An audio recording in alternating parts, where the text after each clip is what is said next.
Assalamualaikum warahmatullahi wabarakatuh. Bersama Om Son dalam pembahasan Olimpiade Matematika. Kali ini saya bahas soal Olimpiade Matematika SMP tingkat kota tahun 2024 nomor 18. Diberikan 4 bola pejal berukuran sama dengan diameter 22 cm ya. Diameter 22 cm. Berarti nanti jari-jari adalah 11 cm ya. Bulanya bola pejal ya. Pejal berarti nanti isinya padat ya, nggak ada rongganya. Dan sebuah silinder dengan diameter 46 cm. Silinder berarti tabung. Diameternya saya tulisnya D besar itu adalah 46 cm. Sehingga jari-jarinya adalah 23 cm. Nah, satu jari-jari jari-jari dari tabung itu melebihi diameter dari bola. Artinya bisa ya, kalau misalkan bola saya masukin ke dalam tabung tanpa bersentuhan itu bisa 2 bola ya. 2 bola diletakkan di dasar silinder dengan jarak pusat keduanya 24 cm. 2 bola sisanya juga dimasukkan ke dalam silinder dengan jarak antar pusatnya 24 cm. Nah, ini unik nih. Dan garis yang menghubungkan kedua pusat bola ini tegak lurus dengan garis yang menghubungkan kedua pusat bola sebelumnya. Bisa dipahami? Jadi nanti gini, ini silindernya saya gambar persegi panjang aja ya, karena tampak samping.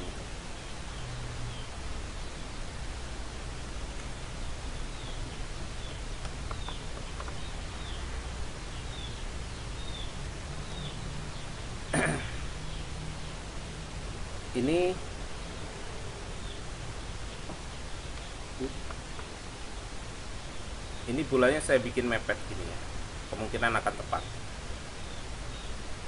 Yang di sini juga gitu, tapi kedua bola nggak bersinggungan. Kenapa? Jarak antar kedua pusatnya 24. Kalau jari-jari bola itu 11, ini 11 tambah 11 22 tambah 24 pas 46 ya. Itu jadi sama dengan diameter tabung ya. Jadi nanti ini kondisinya nggak bersentuhan. Terus ini maksudnya gimana? Bola kedua itu kok bisa dipasang garis penghubungnya tegak lurus. Maksudnya garis penghubung ini, garis penghubung antar pusatnya tegak lurus dengan garis ini nih. Jadi nanti satu di belakang sana, satu di depan sini gitu ya. Cuman kalau saya gambar bertumpuk-tumpuk ya. Jadi sementara nggak saya gambar dulu. Nah, sekarang saya bikin tampak atas ya. Kalau tampak dari atas,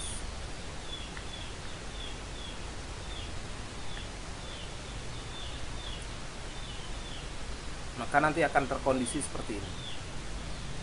Ini diameter dari tabung. Nah, terus nanti di sini ada diameter dari bola.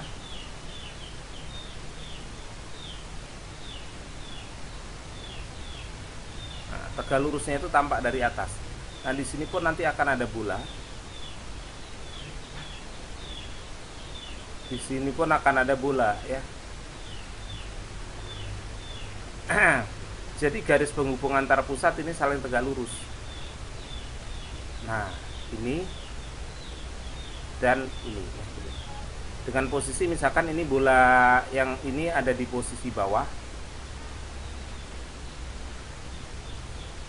Yang bola ini ada di posisi atas.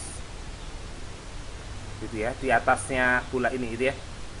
Jadi mereka sebenarnya bersinggungan, nggak berpotongan gini ya gitu. Ini karena hanya tampak proyeksi dari atas saja, gitu ya.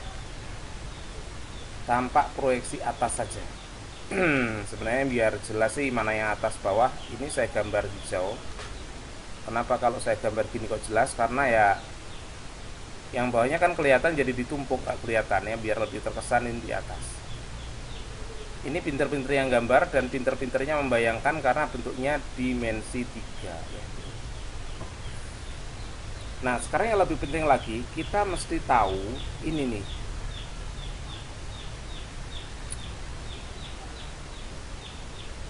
Ini berapa sih? 11. Jarak ini 24 ya. Ini 11 ya. Kalau 24 terbagi 2 sama kan, ini pasti 12 12. Kita bisa mencari jarak ini bukan jarak antar pusat ya, tapi jarak mendatarnya. Karena bola yang ini lebih di atas, jadi ini hanya garis mendatarnya aja. Nah, garis mendatarnya ini bisa saya cari pakai Pitagoras. Jadi kalau yang ke samping sini 12, yang ke sini 12, maka nanti sisi miring ini 12 akar 2. Ini mendatar ya, garis ini ya, 12 akar 2. Ini jarak mendatar. Ini juga jarak mendatar di posisi atasnya.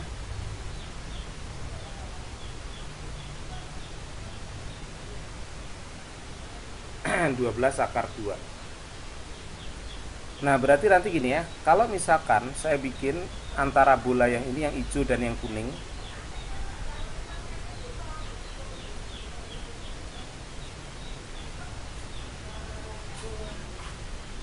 nah yang kuning nanti ini ya,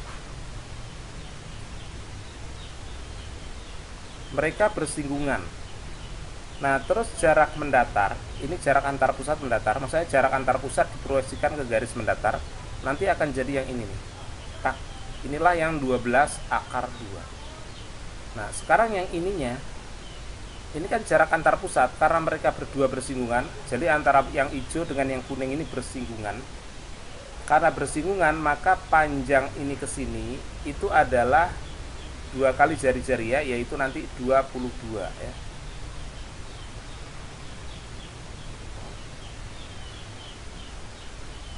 Ini adalah 22. Nah, gitu. Kita bisa mencari kan yang tegaknya ini. Nah, saya sebut aja Y. Maka Y kuadrat itu sama dengan 22 kuadrat dikurangi 12 akar 2 kuadrat. Kalau dihitung ini adalah 484 dan ini adalah 288 ya. Kalau kita hitung adalah 196. Berarti Y adalah akarnya. Akar dari 196 itu adalah 14. Nah, terus apa tugas saya ya itu selanjutnya? Jika air dimasukkan ke dalam silinder sehingga menutupi seluruh permukaan bola, maka volume air yang dimasukkan adalah berapa ya? Volume minimumnya. Nah sekarang mulai saya gambar gini,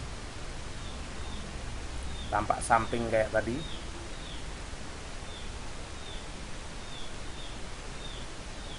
Oh gini aja deh.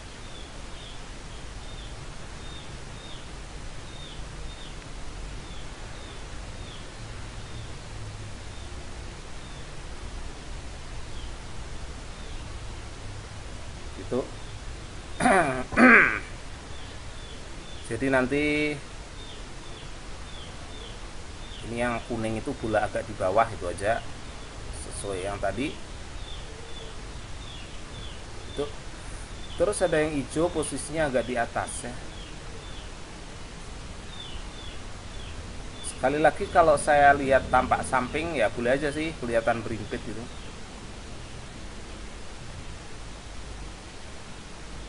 Ya, tampak samping pun berimpit. Jadi nanti supaya bola terendam itu airnya harus di sini nih, minimal. Nah, ini nanti yang saya cari tingginya. Tingginya berarti gini. Ya, ini mestinya pas menyinggung di sini itu ya. Ini harusnya pas menyinggung di sini. Nah ini berarti sesuai jari-jari bola yaitu 11. Dan kalau dari atas saya ukur, ini juga pas 11 itu. Nah ini jarak antar pusat tadi sudah saya hitung. Tapi yang lebih penting adalah jarak vertikalnya ini, yaitu Y tadi ya. Y nya sudah kita hitung berapa tadi? 14 ya.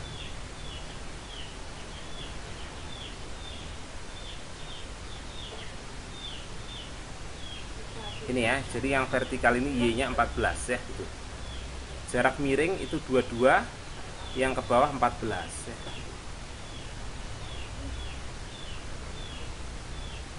Oke ya. Nah, dan ini jari-jari besar itu adalah 23. Jadi volumenya nanti itu tinggal volume tabung, bukan volume keseluruhan tabung ya, maksudnya tabung sampai di sini aja ya. Baru nanti saya kurangi dengan 4 kali ya, 4 kali volume bola. Ini ada 4 sebenarnya, yang satunya di depan sini saya anggap bertumpukan ya gitu. Jadi nanti kalikan 4/3 PR pangkat 3. Volume tabung nanti PR kuadrat kali T dikurangi 16/3 Pi dikali R pangkat 3. Kalau saya hitung nanti tinggal 4/3, jari-jarinya 23 kuadrat dikali tinggi ya. Tingginya itu segini, 11 tambah 11 tambah 14 ya. Sehingga nanti akan ketemu 36. Dan kemudian saya kurangi, saya kali T-nya ya. Jangan lupa T-nya 36 dikurangi 16/3 Pi dikalikan jari-jari bola ya, 11 pangkat 3 ya. Ini ada kesalahan ya, kenapa sih ada 4/3? Nah, jadi langsung ini Pi R kuadrat ya. Pi jari-jari kuadrat bola ya kali 36 ya, dikurangi 16/3 Pi kali 11 pangkat 3. Jadi kalau kita hitung ini nanti 23 kuadrat kali 36 itu berarti 19.044 Pi ya, dikurangi ini kalau kita hitung 11 pangkat 3 1331 kali 16 bagi 3 ya, nanti akan ketemu 7098 2/3 Pi ya. Sehingga kalau dihitung nanti akan menjadi 11945/3 Pi ya. Ini jawabannya. Dan jawaban ini nggak ada di pilihan ya. Jadi ini memang ada kesalahan dari pembuat soal. Soalnya sih nggak salah, hanya saja pilihannya yang kurang tepat. Oke ya, mudah-mudahan apa yang saya bahas bisa dipahami. Sampai jumpa di video saya selanjutnya. Saya Om Son undur diri. Wassalamualaikum warahmatullahi wabarakatuh.